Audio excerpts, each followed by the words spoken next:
Welcome back to the Response Drivers Podcast, where we feature top marketing minds and dig into their inspiring stories. Learn how these leaders think and find big ideas to push your results and sales to the next level. Now, let's get started. Hey, I'm Rick Rapé, host of the Response Drivers Podcast. Here I dive deep with marketing experts, innovators, to learn how they approach targeted marketing and use data-driven strategies to acquire and retain customers. We'll talk about what's working, what's changing, and how we can stay ahead in an evolving marketing landscape. Response Drivers is brought to you by RPM Direct. RPM helps companies develop hard-hitting direct mail creative and utilize advanced testing and targeting methodologies to reach customers and prospects. Our goal is to fully optimize your marketing performance to drive more sales and exceed growth expectations. RPM delivers smarter, more profitable direct mail solutions so you can turn your direct mail into a predictable, efficient sales channel. Check out rpmdm.com to learn more. Today, I'm really happy to get to learn from my guest, Perryn Olson. Perryn is a fractional chief marketing officer with AltCMO, and he focuses on the construction industry. He's the author of The Construction Executive's Guide to Brand Marketing, and he understands the industry's unique marketplace and knows how to help general contractors and trade contractors achieve their long-term growth goals. Thank you so much for joining me today, Perryn. I appreciate you asking me to join you. Well, let's jump right in. Can you share a little bit about your journey and what led you to specialize in marketing for the construction industry? Total coincidence and accident, really. So it actually started my career early on. My degree is in graphic design, and I started off as a designer. But I worked at a really small firm that got me into sales, which got me into project management, which then kind of led to marketing strategy. Just kind of more of a knack for marketing strategy, and I was kind of a mediocre designer. And just made the transition about 22 years ago, I guess, and got into more construction about 20 years ago, just through a referral from an IT firm. And just they had a client that needed help just communicating and marketing their company, and that led to another and to another. And the owner of the firm I was working at the time went to a conference, came back, and it's like, hey, we need a niche, we need a new niche. And I just yeah, that sounds stupid. I slept on it the next day. I'm like, I'm in, let's go.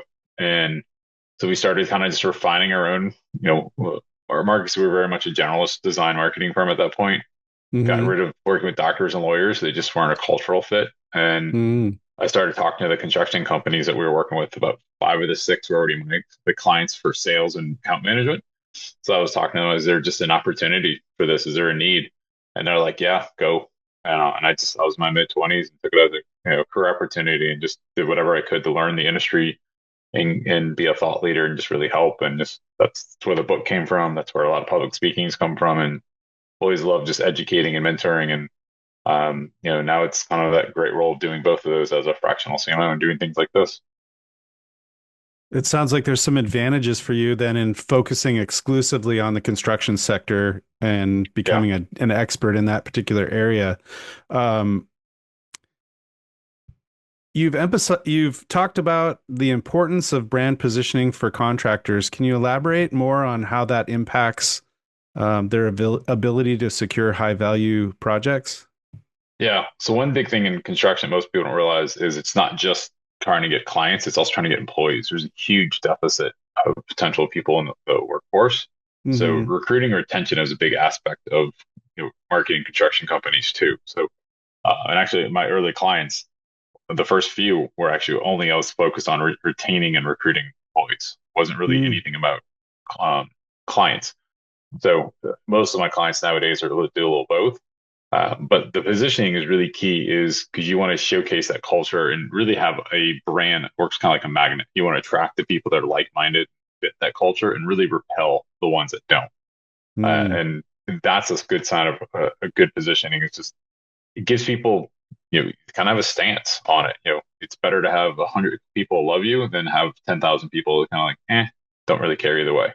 And that's what a good, strong brand will do. And we do that on the consumer side. There's certain brands that we just love and we talk about and we promote and we share. And there's other ones we just don't care about. They just don't really have any impact in our lives, for better or worse.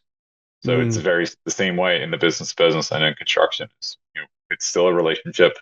And we add the complications of construction is very much a team sport. When it comes to it, it takes dozens of companies to design a building. It takes dozens of companies to build a building. Mm. So it is to me kind of the ultimate team sport that, and there's just a lot of relationships in there that you got to intertwine. So you want to partner with those companies that fit, and that's where that positioning really helps. Yeah.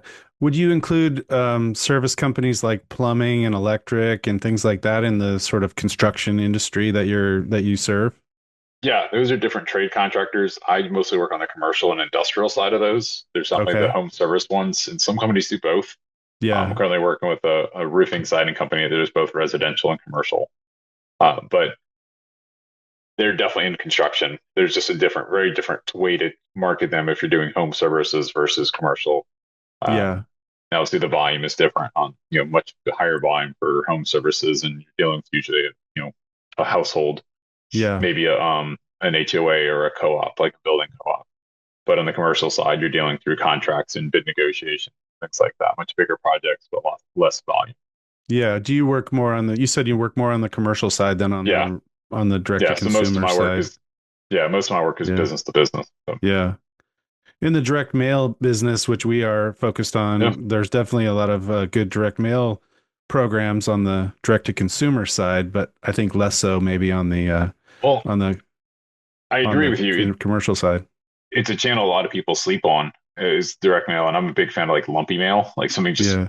stands out, or oversized postcards and things like that. And Yeah. not all my clients kind of go for it, but we have the right opportunity. We definitely do things, and I've done some kind of silly and goofy things of um, that are direct mail. When I Yeah. one year, actually, we launched the book. We sent out 100 copies of the book in the mail. I mean, that was actually lumpy, Sure. but it was thick. And the next year, we Yeah. sent out I think 200 poster tubes, and we could have Hmm. done it flat, but we made the decision. Let's roll up the poster and put it in tubes because people are going to open that versus if we send it flat and all folded Yeah. up, less likely people are going to open it. Uh, Things Yeah. like that. So I mean, I would think for a lot of people that you're talking to, maybe too, they're not sitting in front of their computer all day. They're not on their phone all day. They're out in the field and working and like, supervising things. But so maybe mail is helpful to break through and get to them. But well, it's kind of yeah.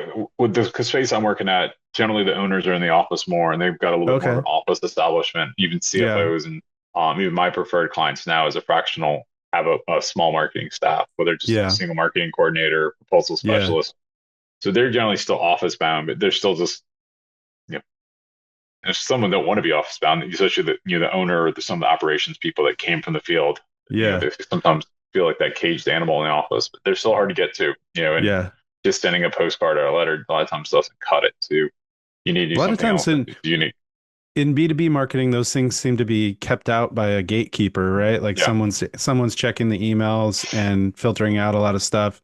Um, we've had really great success with like, FedEx packages or Yeah. priority mail packages. Those types of things can really get through and get somebody. But that's in the category of lumpy mail that like you talked about. Oh So yeah. And that's interesting. one of the benefits Well, of construction is they tend not to work remotely. So if you are doing direct mail, you can generally find them at their office versus oh another like yeah. my own company. We're distributed, so you send Yeah. something in the headquarters, I'm not going to get it. Yeah, that's becoming much more of an issue with B2B Yeah. marketing is like, how do you find their actual office Yeah. address? I mean, well, their actual working address, because the Yes. office address may not be where they're actually working from. And so you have to Correct. actually have home and office, which is definitely makes things a little bit more complicated. But Yeah. Just got to get um, more creative, right? exactly, exactly. Well, it's all about breaking through the clutter these days, right? There's so many Yes. messages that are hitting people that we're bombarded with. And so a lot of people are getting better and better at filtering out the marketing messages and filtering out the things that might consume their time. So you got to get their attention somehow. So Yeah. um, we talked a little bit about case studies, and I wondered if you wanted to talk a little bit about the Super Droid robots case study that we talked about. Yeah. So my last actually in-house job before I started a fractional, and I jokingly said I was an internal fractional thing. So I was the CMO for three companies, and we had 8 brands across those 3 companies, and I had a small in-house team. But we Mm. acquired Superdroid Robots a few years ago, and Super when droid robots. yeah, What is that was the this? name. Can you pause and tell me what a super droid robot is?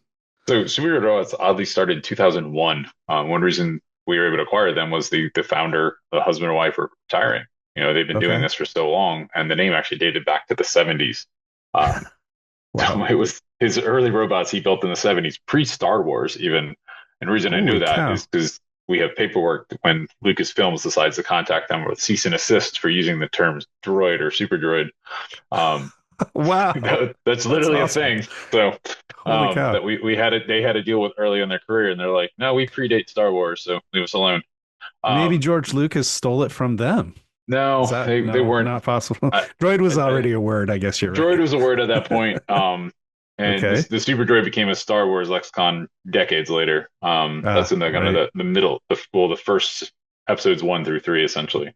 Mm-hmm. Um, but anyway, one of the things we got them was Super Droid was when they started in the early 2000s, they really just kind of built anything and everything. And their big thing was they kind of figure out custom robots. They had a very affordable way to build custom robots for companies. So they had huge Mm. client names like um, NASA and GE and a lot of universities, and they've done a lot of movies. Like a lot of the early robots you saw in the 2000s and 2010s, a lot of the stuff they were building, and kind of just they didn't have their name on it. But whenever they build a custom robot, if the client wasn't going to use it and sell robots themselves, so they just need kind of a one or two of them.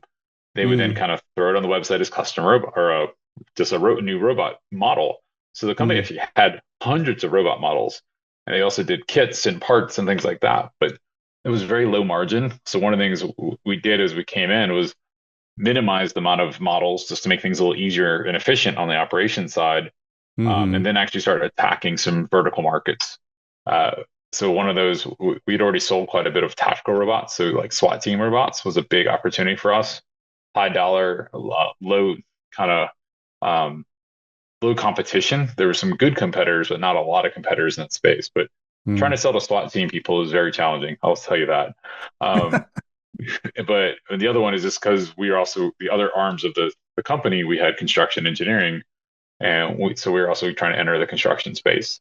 And so we had a few robots we could use for just moving materials around. But one of the big ones we were pushing out through some new technology we developed was reality capture. So we'd go around a job site with 360 cameras on a schedule, generally off hours when there's nobody working, and just do a 360 scan of the building do for what they call progress monitoring in the construction. So every week or a couple of days, it would go out and just get a progress monitoring on what construction's been doing. So that was a Mm-hmm. big piece. Just kind of really moving us away from the high volume, low margin into more low volume, higher margin work and more Mm-hmm. proprietary things. We were building our own components, and those are some of the things that was helping build them. But when Mm. we took over SuperDroid, it was a website based only sales. They had no outside salespeople, no way to really kind of control the revenue coming in. So we hired our first salesperson, revamped the website to look more like a B2B company. They're still kind of running more the consumer model, even though they had these giant companies that they were working with. So that was one of the big things. The first couple of years, we didn't really grow revenue a lot, but what we did was we stabilized the top end revenue, but fixed the bottom Mm. line. So our margins were starting to tick up, and they continue to tick up. I'm not working with them anymore. Mm-hmm. Well, that's great. Yeah. So today, now working as a fractional CMO for other clients, what are some of the common marketing missteps that you observe in the construction industry, and how might companies avoid those mistakes? The biggest issue, they want to play it safe. They want to look like everyone else. Kind of the Mm. double-edged sword I actually had when I was with the company with SuperDroid. Our CEO was one of those just visionaries, very brilliant, very much looking in the future. And typically, what happens in construction or the whole architect, engineering, construction industry is if you have a good idea, the principals will say, "Hey, is anyone else doing this?" If you say no, they'll say, "Well, good reason. No, we're not going to do it either." Well, this CEO, if you said no, Uh, he's like, "Great, let's do it." And that's why a construction company bought a robotics company. It was one of those things no one else has done, and he had a vision where things were going, and they're very much robotics are a huge part of where construction is going in the next 20 years. yeah. Um, so that's one of the big issues in the space. Just everyone wants to kind of look like everyone else, and that's what leads to commodity. And this Mm-hmm. commoditization is what's killing construction. Is you're essentially de-incentivizing anyone from being innovative anyone trying harder. It's always about the low bid. Most people know construction is generally about the low bid. So Mm-hmm. one of the things I always try to help my clients is, okay, how do we get out of that? One of the transitions that's happened the last 10, 15 years in the space is we do more negotiated work, which is not as much bid. It's more traditional business to business where a developer or building owner is going to talk to three, maybe five contractors and do a short list and just kind of talk to them. They're not doing an open public bid with 30 or 40, Mm-hmm. 100 bids. But even the public sector, there's even more best value bids coming in, or they'll do a best qualified and they'll actually hold the price off.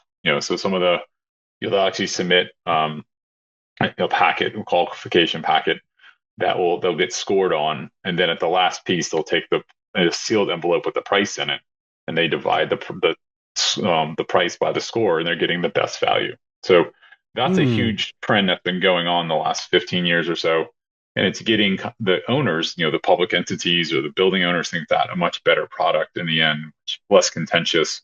It's not really this race to the bottom anymore, but it's hard for these contractors to make that transition. Like I worked with a contractor years ago when we were kind of starting this whole best value, and they were traditionally a low bid contractor, and they just I wasn't even working on that bid because they thought they handled it, and I was going to talk to them, helping them debrief it. Was in They're just like, we don't understand. We're $1 million short on it, like a $10 million job. How do we lose it? We're a million, like we're 10% cheaper. They couldn't grasp it. But when I went through and helped them debrief it, like they didn't answer all the questions. They just totally skipped entire sections. Like they didn't even they tried their best, but because it wasn't in their mindset, they're so used to that low bid mentality, they just didn't Mm. know how to answer some of the questions.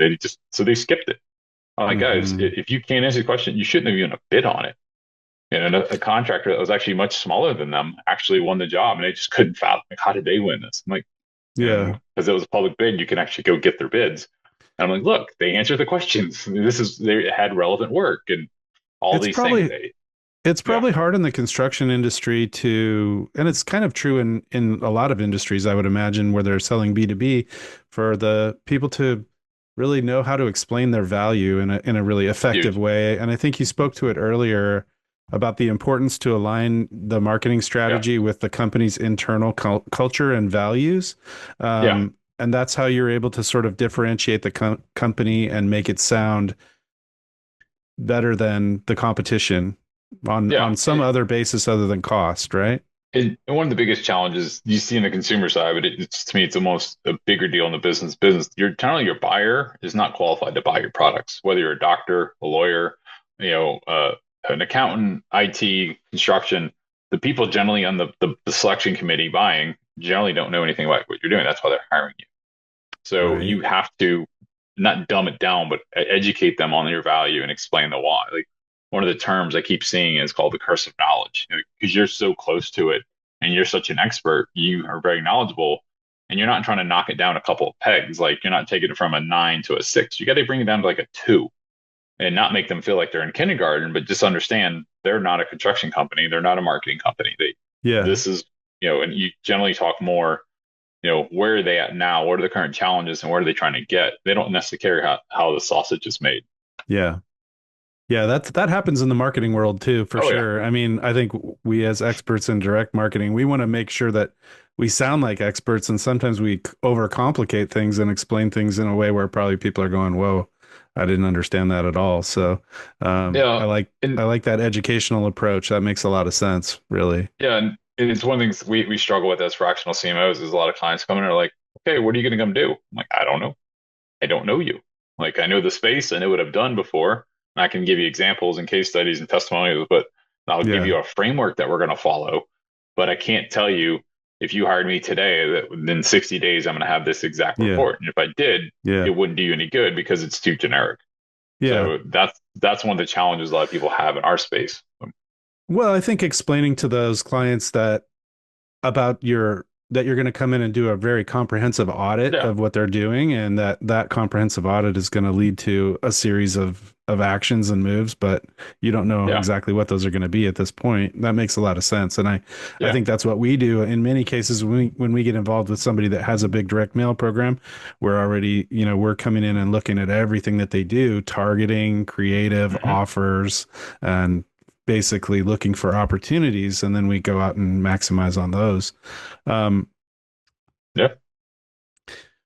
Let me shift gears a little bit and talk about the rapid changes in marketing technologies and platforms. How do you Yeah. stay ahead and ensure that your strategies remain effective in the evolving technology landscape?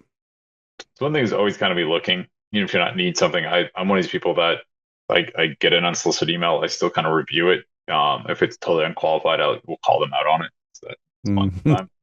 Um, but You I'm usually respond not and like call them out. I will respond to a cold email if it's totally inappropriate. But sometimes they're Really? appropriate. Found a I find some recent tools just via Instagram, and sometimes even just talking to peers. As Yeah. um, you kind of talk to Sometimes people. Yeah, that's all it is. I'm compelled to respond to emails occasionally and just say, "Man, your targeting is way off." I've totally done that. And no, need not apply. Or I actually got an email a couple weeks ago for fractional CMO. I'm like, did you read what we do? Did you not see my job title? Like, just Yeah, there's some did really nothing bad flag?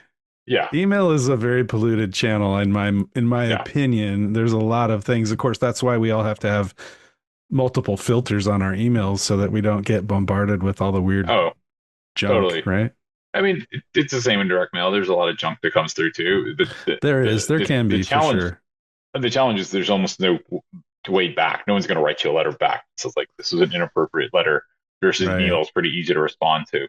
But Yeah. no, get back to your core of your question. I think a lot of it's just constantly keeping your eyes open and just having that network of people you can talk to. Like I've got a good friend, Yeah. and she's not quite a fractional CMO, more of a marketing operations consultant. So her and I will compare notes a lot Mm. of just, hey, what are you seeing? What are the challenges? And we'll just what's going on. And but I Yeah. think it's big is just don't be closed minded. I find a lot of kind of people become an old time marketer because Mm. they try to do things the way they've always done it, and like you Yeah. can't like just what we did things a couple years ago doesn't necessarily work anymore. Yeah. Besides email and besides direct mail, what other platforms do you like lean to, look to when you're developing your programs? For us specifically, it's content, thought leadership. And one of the things that Okay. we're seeing, and we're kind of actually looking to fight back against the AI written crap. There's a place for AI written SEO, but we're looking at how do we get more thought leadership from our clients, from ourselves, to Yeah. essentially counteract AI and try to how do you say something that AI wouldn't say? Gotcha. So that's a big piece of it. And then just how do you build that referral network? Um, Yeah. is the big aspect in business to business. Yeah, I was talking with a guest yesterday about the changes that are happening in the SEO world. Hmm. I know we used to work really hard to get people to be able to find our websites and get to our website from search. Now you ask a question to the search engine and it just answers your question. So you don't even have to go through to a web page. Yeah, I guess there's still some links and things like that, but how do you think that's going to change the SEO world? it's it's changing more because now you're almost purely going after what your solution is versus the Mm, the free solution. Like one of the strategies I had 10 years ago was you want to answer questions the people that are not looking for your service. They're looking for an answer. They might be looking for how do I grow in my business in this market, mm, and they're like, oh, I never even thought about direct mail, and they're now reading something on RPM's blog. Well, mm, now that answer is going to come up in that AI generated piece, and they're not going to go to your blog post.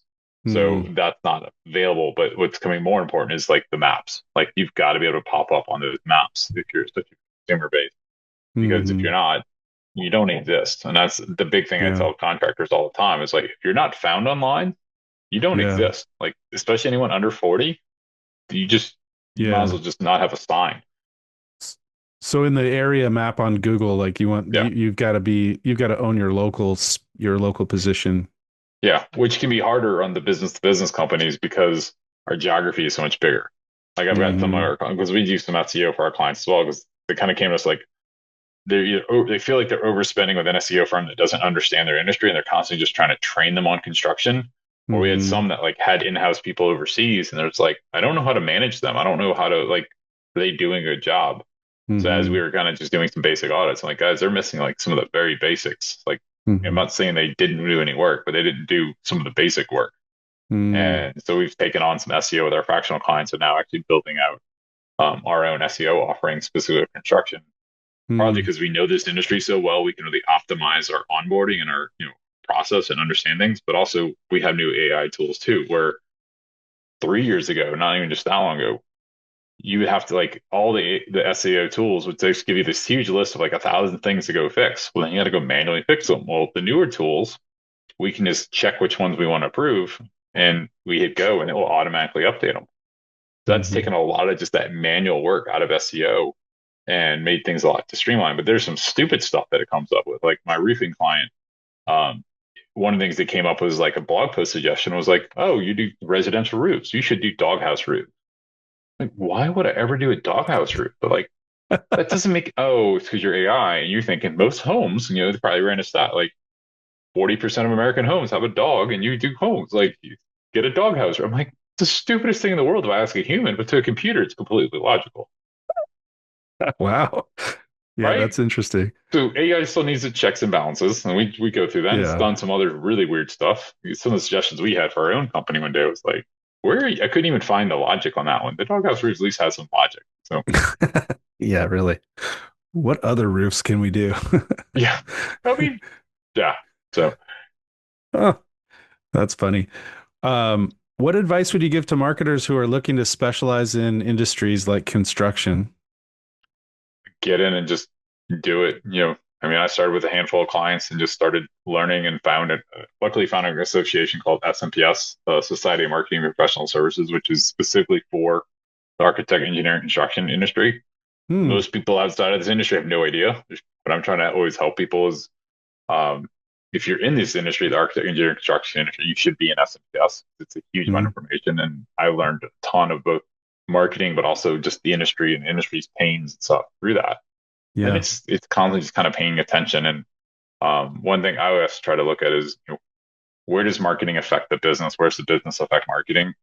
Because they do go hand in hand. That's where I think a lot of marketers fall short. Kind of walk around with blinders on. They don't. They kind of Hmm. think they're thinking marketing is like how many visits to the website have, how many web inbound leads are we getting. They're not really understanding the ripple effect to the overall business. Like if I drive Yeah. another 10,000 clicks to my website, does that actually affect the bottom line? Well, only if they're quality 10,000 clicks. Yeah. So that's one of the big things I think marketers start. They don't understand grasp the business side of Yeah. you don't have to be able to read a profit and loss statement, but you should understand where we impact revenue. Yeah. Well, it sounds like when you're really focusing on aligning the marketing with the Mhm. company's internal values, you're also sort of helping to guide the leadership team on how do we build a company that's really going to be something great that we can talk about and promote, Yeah, right? So you're somewhat inwardly focused as well as being outwardly focused. I mean, you're kind of affecting maybe both directions. yeah. I know, and it's one of the first thing I do with any new client. I don't even dig into history. I dive straight into ideal client profile, and I generally Hmm. even want some people from operations there because I tell them the worst thing I can do is grow your revenue by bringing the wrong clients in. Because Yeah. operations are going to hate and we're going to kill it. We don't call it churn in construction, but we're going to have poor retention. Most good contractors have a lot of repeat business because they're bringing Hmm. in like-minded people and they like working with each other. So I generally go to operations like, who are the companies you guys just love? What are the industries? What are the market sectors? Like, who are the people you like working with? Who are the ones you hate? And Yeah. you start building this ideal client profile, and the ones that have the most specific, the longest, you start building like a score sheet for them. The ones that have the most categories and the most descriptions generally do the best because we can then target those ideal clients. And Right. I help them break it down the scoring. There's this 3 points for ideal, 2 points for good, 1 point for okay, and then there's negative points if they're a bad fit. Some of Yeah. this stuff is obvious, like we don't want to work with somebody in China in construction. That's a really bad fit. Yeah. But some of them were a lot more granular.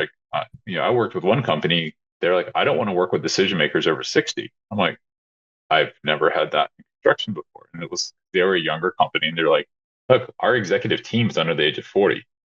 So when we go Mm. talk to somebody and they're 60 and they're looking at us as their kids, they treat us like their kids. Oh, We don't want to work interesting. for them. So like from Hmm. day one, like they don't want to talk to companies that are with a bunch of, baby boomer business leaders.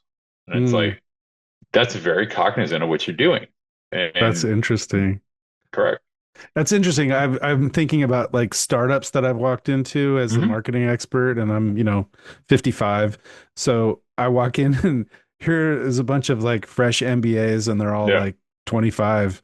And I'm like, oh, okay, this is Yeah. interesting. And I think they look at me as the old man, and I'm like, okay, well, you guys are like trying to reinvent the wheel. We've already been Yeah. there, done that, and they're trying to do it their own way. So it's very interesting dynamic. Um, And it can be, but when you're supposed to be the expert in the room, they were having that trouble. Was they were just getting treated like children, even though they've been doing this, for 15 years or more. And some of them were second gen builders and kind of grew up, yeah, so they had more experience that was really listed. But they yeah. just it was a challenge. And I've seen that on the tech side. I've worked with some construction software companies who are like, yeah, we don't want the older. They just don't adopt us, or they I take too long. But I guess it would be hard if you were a young person and you were trying to be innovative and break out yeah, and do things in new ways and like kind of push the possibilities a little bit. But yeah, yeah, it's also good to like respect the experience and like yeah. and see Well, see what older people, more experienced people think and what they would say. and the whole ideal client profile, it's really interesting as I've worked with companies, is try to, I'm like, guys, the word is ideal for a reason. Who's the best possible fit? It's not that we can Yeah, make this work profile, because that's what most marketing has been for them in the past. So they've worked, yeah, I literally had a CEO of one of my newer clients where I was on board him just 2 months ago, and I'm going through this, and he's like, this is marketing? I'm like, well, it is for me. Like, and he's like, we've had marketing people for years, like decades we've had marketing. It's like they're always trying to essentially qualify a bad fit to be a market. I'm like, well, this is going to be part of our basis for a marketing qualified lead is they got to hit some of these pieces. But I'm trying to build an ideal mm, client profile in our world is these are the people we can go pull a list of like 100 companies, run them through this score sheet, and then that tells our sales team these are the top tier targets, these are the second tier, these are the third tier, and these are ones that don't fit. yeah, It's I kind of I don't want to call it account based marketing to marketers because they're going to be like, that's the tip of the iceberg. And it totally is. But it starts getting people in a line to eventually yeah. build out an account based marketing program. But it's like revolutionary in a lot of business to business companies of just doing that, going from making it fit to the ideal changes Well, everything. most entrepreneurs, and I'm sure this is true in the construction business too, when they're building their business, they have to say yes to a lot of things, and Yeah. saying no is painful. I mean, it Yeah. hurts. You don't want to say no to anything when you're just building your business from the ground up. Yeah. So once these guys get a bigger company and have a marketing CMO or a fractional CMO, Yeah. then they're starting to get some size, and they do have to be more and more selective. And saying no to opportunities is feels Oh, wrong to a lot of yeah. entrepreneurs, but it's so important because then it allows you to focus on the things that are the right fit. So that makes perfect sense to me. Oh, yeah. Um, And you're totally right. And when I started my fractional business last year and joined AltCMO, we took on some clients that weren't the best fit. And we also taught us what was the ideal fit. So kind of mhm. contrary to a lot of fractionals is I like working with contractors that have in-house marketing coordinators, proposal specialists. A lot of fractional CMOs work with companies that have no marketing in-house. Yeah, They want to be that person. They can more manage the vendors. That yeah, doesn't just work with me. Like I don't enjoy it, and I like having those people in there. I do have some clients that I am the marketing department essentially, and I have a mm, slightly different role, but they have less volume that we're doing. So hmm, it's because they're a smaller company and I'm only one fraction person. Versus I yeah, have other clients that have two or three people in marketing that hmm. we can expedite things, and I'm more just kind of leading the ship and that bridge between the business strategy and then I can translate that to the marketing strategy and the planning.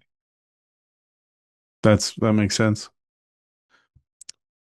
Reflecting on your career, what's been the most rewarding project or client that you've worked on?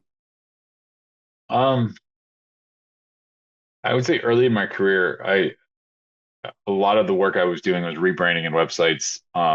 About 15, 20 years ago was the next generation of builders.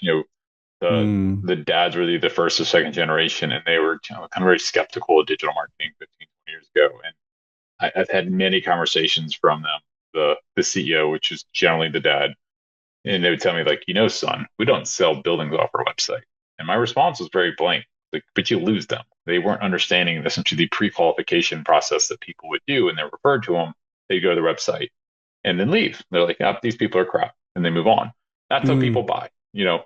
And same with employees. I told you early on, like part of construction is also recruiting potential employees. So once mm-hmm. you go through a rebrand or sometimes just the website, within a week, a month, a couple months later, I would get a call from the CEO or an email that says, "Hey, all of a sudden we're getting a lot of qualified, prospective employees. We're getting qualified leads off our website. What changed?" I'm like, "We weren't really impacting SEO. We didn't do it in the ag budget. It was just changing the positioning, professional looking website, and just reflecting the company's culture. And that alone was making moving. And that was really gratifying because you kind of had to stick up for yourself and back up that next generation that kind of understood the power of a website. Mm-hmm. And you'd even have some the CEOs and some of the whole leadership teams. I remember one time presenting to a leadership team, and they literally said, "Well, I guess it's just the website and marketing. Who cares anyway?" Like that was essentially like, whatever, we'll spend 40, 50 grand on market a rebrand, Mm-hmm. and whatever. If it fails, it fails. Like they didn't understand the power of that. And I think nowadays, even in any industry, especially construction, we understand the power of a brand, the power of a website. And now we're having those conversations of like social media and now even AI. The social media provide ROI. For some companies, it's tremendous ROI. Some companies not so much because they're not doing it the same. They haven't Mm-hmm. found that sweet spot. So Mm-hmm. that was really rewarding in my career, just having those kind of like, not I told you so, it's not kind of vindictive, but just more of I was able to prove, yes, what we do has value.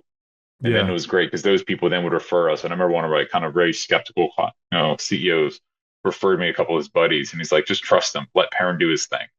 Like that was so cool. It was one of the coolest moments. It was literally this email, you need to talk to someone to Yeah. let Perryn do his thing. It's like, We all need a wingman like that, don't we? oh In our God, it in was, our career, somebody that's like, okay, I know the guy that you need to talk to, but yeah, and his approach may seem whatever, but you should just really trust him because he knows what he's yep, doing. Yeah. I love those kinds of referrals as well. That's oh yeah. wonderful. Um, what's one tool or software that you can't live without in your work? Oh, just a CRM. I'm amazed when I meet companies, and I've worked with billion-dollar-a-year contractors that don't have CRMs. It's like, how do you manage life? I remember just my life doing little sales 20 years ago, 15 years ago, whatever it was before I started doing CRM. It was full of sticky notes and emails, and just CRM is just the go. Yeah, I tell people all the time, even if you're solo by yourself, like you want to freelance, I will use like a free HubSpot account just to manage the basics. Mm, hmm. Yeah. We're becoming experts in HubSpot, which is definitely there's a learning curve, but it's paying off, I hope. I was like, there's some good industry CRMs, but I generally tell people just start on HubSpot for free. You can do the first upgrade and just get your feet into CRMs because HubSpot's so easy to use. And Yeah. then you kind of figure out what you want and what you don't want and things like that. And I've had clients Yeah. stay with HubSpot. I've had clients then move on to something like Project Mark or Builder or some other construction focused CRMs. Yeah. But it helps them just kind of get started and just start getting the data somewhere and centralized. Because that's the other thing Yeah. is there's turnover is natural in business, whether eventually the CEO owner is going to retire or die or just, what have you, have a mishap. But generally it's the salespeople that, all their contacts are in their phone. Well, they leave. What happens? All that business relationships that you paid for. Yeah. Some of the relationships are going to stay with that person, but all their Yeah. contact too, like you should own that as a company. And that's one of the challenges a lot of companies I found have is they don't institutionalize some of their processes. Everything is very much like a Maverick type system. Yeah. In the construction and trade industry, I'm sure that, I mean, most of these companies are geographical, right? So they serve Many. a certain area, and you probably have to focus on building the prospect list within that area and figuring out what's the total addressable list of companies, and then making sure that you kind of continuously market to those companies, right? Like people never really, you can't really stop marketing to those people. You have to Yeah. just keep figuring out ways to nurture. Yeah, Um, you definitely nurture because eventually that go-to resource will fail, and they'll say, "All right, they're done. You're up," and you want to be right. in front of them. You want to be that next man up. Top of mind. Yeah. A lot of construction is very geographic, but you've also got more your niche, trade contractors or even some general contractors that have a specific niche and they'll travel. Yeah. I've got a client that's got like four big rig drills that go. They just kind of just strategically placed around the United States, and they're working through different contractors and utility companies that they do work for. But most of the work is, I would say, 80% of the industry is probably location based. Interesting. What area of the country do you focus on as far as clients? Do you work mainly in your own like geographic area, or do you work with companies all over the country?